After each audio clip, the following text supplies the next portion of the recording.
Welcome, everyone, and welcome to Hadar. I am so excited to have you join us. How are you today? I'm amazing. So happy to be here and to talk to you.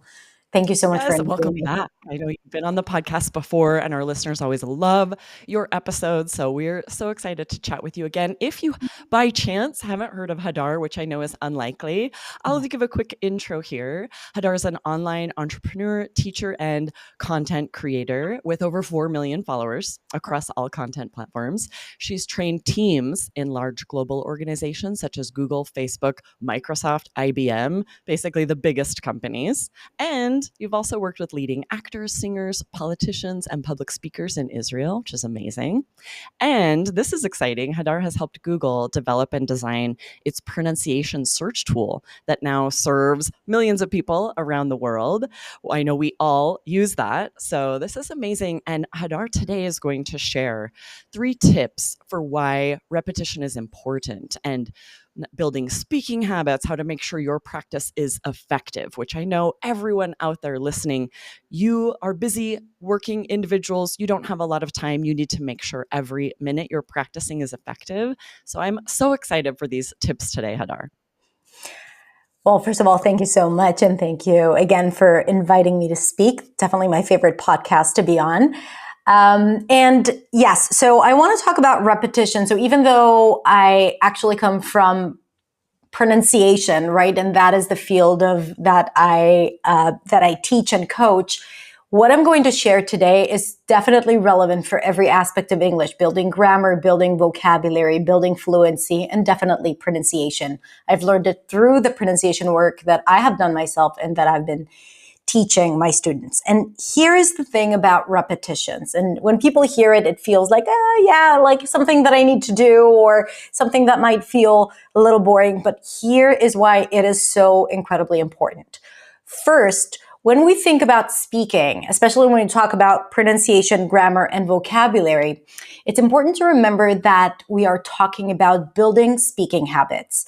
Habits are things that you do automatically without thinking about it. So when we think about our first language, when we think about words, we don't think about words before saying them. We don't think about grammatical structures before we use them.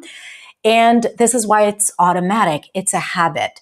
And when we learn a second language, we want to build the same habits so we wouldn't have to think about the grammatical structure or the words that we want to use, and definitely not the sounds, because once we start thinking about it, it kills fluency. There's no time for that, right? There's You're having no a time. conversation with someone. You can't just sit and think of the grammar you want to use, the vocabulary you want to use. You're so right. And it takes you away from the conversation, especially if you're in a test or you are in an important conversation. You don't want to be occupied with thinking about what to say. You want to be present. You want to respond to the other person. Exactly. And this is why we want to build those habits. Now, when we think about habits in real life, right, what turns how do you develop habits? How do you develop habits? Yeah, repetition. Repetition, right? What is right? it that's like after 4 days, 6 days? What is it? Something becomes a habit. Maybe it takes a little longer, but if you do it once, it will never be a habit. Exactly, right? If you want to start going to the gym regularly, you can't just do it once and expect yourself to wake up the next day and be like, okay, I work out daily. I have this healthy habit now. Right? I wish it were that easy, but it's not. So you have to do it again and again and again. And a lot of times it's really tedious and kind of like harder at the beginning until you turn it into a habit. So that concept needs to be adopted to this idea of building speaking habits. And repetition helps you build those habits so words become more automatic, your grammar becomes more automatic, and your pronunciation becomes automatic. And that has to happen through repetition. So that is the first reason why repetition is important. Yeah, it's so true. It really makes sense when it comes to any habit. But as language learners ourselves, we have seen this, right? Nothing becomes part of our true active vocabulary unless we've repeated it multiple times and we've used it and we start becoming confident. Then we can immediately add it to our conversations. Yes, exactly. And that is why it's so important. And that leads me to the second thing that I want to say is that when it comes to practicing, and you and I both know that it's like we live in such a busy life and our students don't have a lot of time to practice. They have very limited time, sometimes no time at all, and they still need to make progress. So what Right. I've come to learn, free speaking and practicing speaking with other people is critical. So we can't take that away. But if you only have 10 minutes a day, right, and you want to build the habit of practicing daily, if you do repetitions, like drills where you're repeating certain grammatical structures or sounds or words, so you just practice repetitions, it is still super effective for a short amount of time. So what you get with a 10-minute practice drill is a lot more than what you were to get if you were just to speak freely. Now, again, it's not instead, like we cannot replace it, but if you add repetition every day, drills, exercises, I call them sprints. So we create sprints for our students. So it's kind of like drills that you have every day for 10 minutes, repeating words, phrases, sentences, grammatical structures. What happens is that you make those connections faster. So to be able to use those things, you want to build habits, you want to make connections in your brain, create new connections in your brain. And that is something that usually happens when you speak freely. But when you repeat it, it just happens faster if you do it intentionally. And then when you practice just the repetitions, you can be very intentional about what you're trying to achieve and how to do it. Let's say if you practice pronunciation, you can be mindful, something that doesn't happen so much when you're thinking about other things.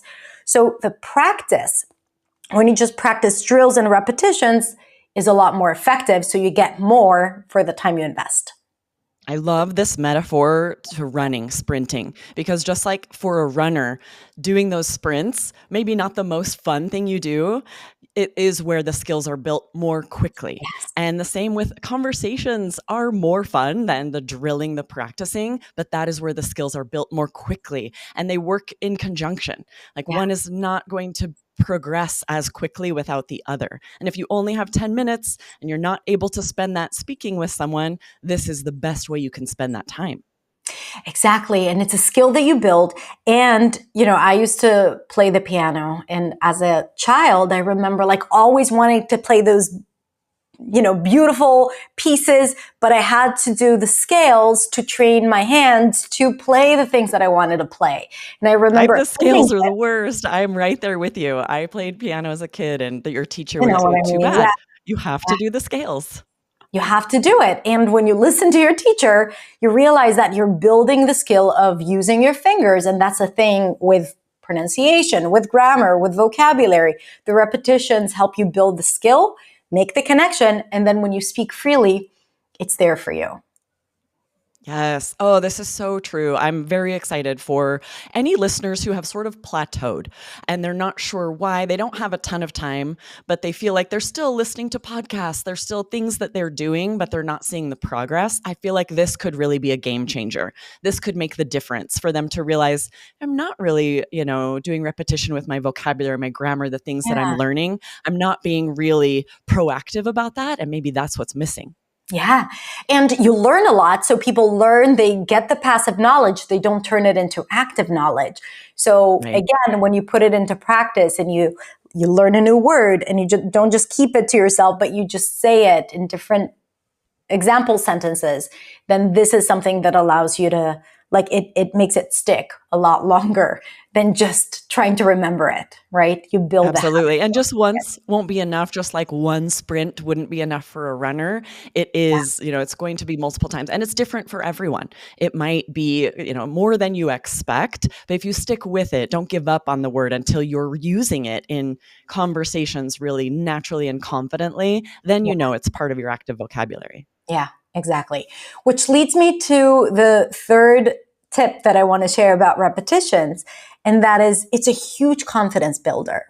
Because after all, we are creatures that are not just like, we don't just have a brain that is a machine and that's it, right? We have feelings, we have emotions, we have, thoughts about ourselves as speakers of English as a second language. And a huge component of speaking freely and of fluency is confidence, is the feeling that you can do something. And a lot of times we feel confident in things that we've already done, like that we know how to do them. So for example, we have this list of words that we know how to say again and again: dog, house, yes, no, right? Like the very, very popular basic Right. We're vocabulary. super confident about those. Super confident, Yes. no issues about those words. Right. But then when it comes to more advanced grammar, more advanced vocabulary, more advanced pronunciation, we don't have the confidence because we don't have a lot of experience using it. Again, it's because we're just learning it. We don't have a lot of experience practicing it. So the repetitions help you build confidence as if you've said it, 10, 20 times already. So it makes you feel more comfortable using these new words. It makes you feel more confident knowing that you'll be able to say it because you've already proved to yourself that you can, right? By, saying those sentences in the past perfect tense in 10 of those sentences. And then you're like, oh, something's clicking. Maybe I can try saying it when speaking spontaneously, because you have experienced saying it. You know that your mouth can produce those sentences, especially if it's new words or new sounds that we usually feel very embarrassed about saying them. So the repetitions is just like, oh, it's not just in my head. I know how it feels. I know how to say it. I've said it. I can do it. It's just like one step further to trying and expanding, in your English, in your fluency, and in what you're capable of saying and doing. So I think that it's a huge confidence builder, and it's a lot of fun because it's not too demanding, right? Like when you repeat phrases or when you do those drills. Right. This is so true. And we know this is what our students, our listeners want, because when we ask you to share goals, this is often what we hear: to not build just fluency, but confidence, to be able to speak more confidently. And that's the goal. But do you have the steps that it will take to get there? This is a big part of that, right? When you have done it, you have felt confident doing that, right? You're confident because you've done it before. You know you can do it. And people are like, they always want to learn the next new thing. It's kind of like, how do I know more? But yeah, like the more you know, and if you don't put it into practice, like the bigger the gap is between the English that you know and the English that you speak. And at the end of the day, what helps you minimize that gap is you take all that passive knowledge that you have of English and you turn it into active. So again, like repeating the things that you learn, repeating, the words that you want to use but you never use is what's going to help you get there. So instead of just learning a whole bunch of new things, why don't we focus on what you already know and making it just a bit more accessible? And I think that's like less work for more impact, which, I love. I That's love the goal. Absolutely. You don't have to invest a lot of work and get a lot of good results. Yeah.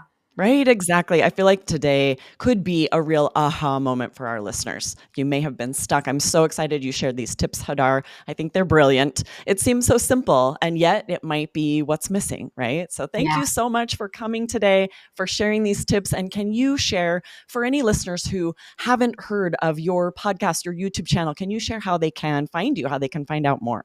Yeah, absolutely. So first of all, again, thank you so much for inviting me. You can just go to my website, hadarshemesh.com, or my YouTube channel, Accents Way English with Hadar. Yes, and those videos are amazing, especially for pronunciation, learning pronunciation tips, but so many great strategies and tips. So yes, check it out. And thank you again for coming, Hadar, and for these amazing tips. Thank you so much. Thank you for having me. Thanks. Have a great day. Bye. You too.